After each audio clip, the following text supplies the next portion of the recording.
விவசாயி தாக்க வர்றாருன்னா அந்த விவசாயியை தடுத்திருக்கலாம். இவர் ஒரு பாக்ஸர், ஒரு அடி அடிச்சிருக்கலாம்.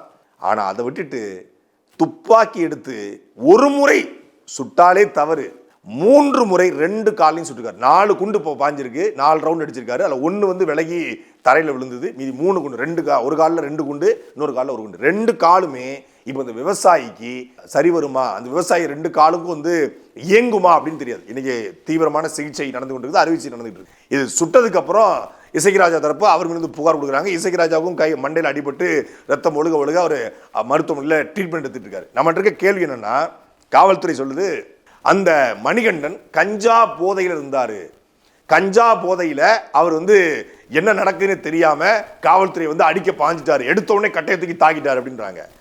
கல்லிறக்க போறவன் கஞ்சாவை போட்டு போறான்.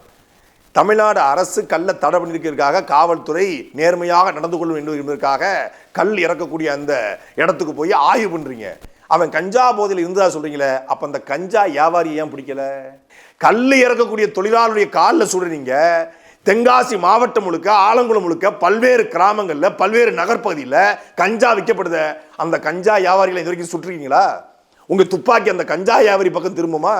இதுவரைக்கும் ஒரு செய்தி, தென்காசி வேண்டாம், ஆலங்குளம் வேண்டாம், தமிழ்நாடு முழுமைக்கும் என்னைக்காவது கஞ்சா வியாபாரியை சுட்டு பிடிச்சோம்? கல்லு குடிப்பதனால இது வரைக்கும் எவனும் செத்தது கிடையாது, கஞ்சா அடிச்சு எவனும் பொழைச்சது கிடையாது.